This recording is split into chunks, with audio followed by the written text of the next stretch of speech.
Tohtoročná konferencia Občianski aktéri v konfliktoch sa zameriavala na dialog o konfliktných témach, ktoré sa týkajú hodnôt, imigrácie alebo utečencom a radikalizácii.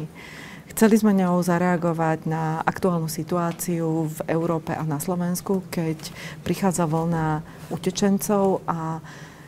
v tom verejnom diskurze dominujú názory možno politikov a potom ako protipol k tomu vystupujú názory občianskych aktérov, teda rôznych iniciatív občianskych, ktorí zbierajú financie a hľadajú nejakú podporu pre utečencov, ale zdalo sa nám, že v súčasnosti tá diskusia je limitovaná na pár aspektov, ktoré možno dokonca ani nie sú tie kľúčové z hľadiska budúcnosti, ako má Slovensko a čo môže Slovensko a čo môže Európa robiť v tejto oblasti. Každý a každá hostka a hosť, ktorí tu boli, priniesli zaujímavý aspekt pohľadu na problematiku a prepojenie problematík prílivu utečencov a protipolu k tomu radikalizácie spoločnosti. Veľmi atraktívnymi, takým ako inakosťou boli naši nórski hostia Tom a Björn, ktorí vlastne rozprávali o svojich osobných príbehoch. Tom o príbehu neonacistu, ktorý zážitkom v Južnej Afrike a potom následnými osobnými udalosťami vystúpil z neonacistického hnutia a v súčasnosti pracuje v prevencii kriminality práve vo vzťahu k radikálom. A Björn, ktorý si zase zažil útok Breivika na ostrove Utoja. Ten ich osobný silný príbeh bol doprevádzaný ich odbornosťou a tým, že sa tejto téme venujú profesionálne, teda téme, akým spôsobom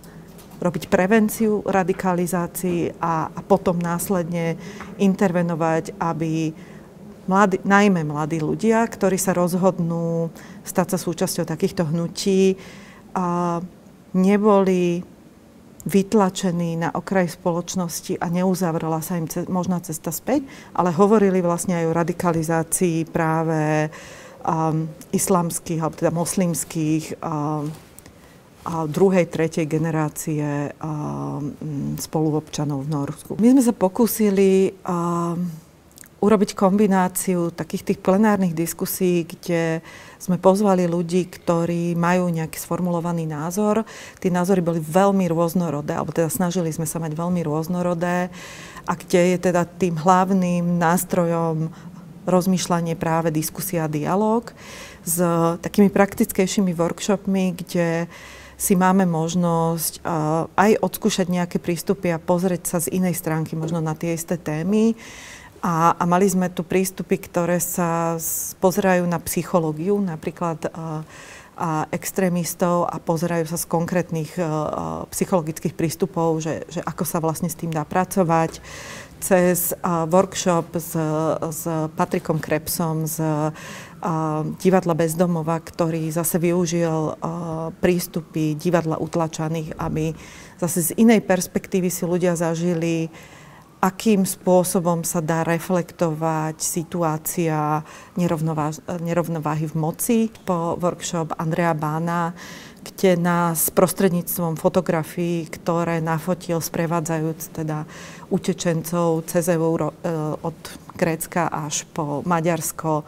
nám vyrozprával príbeh rodín a ľudí, ktorí utekajú a snažia sa nájsť bezpečné miesto v Európe. A to, čo z tej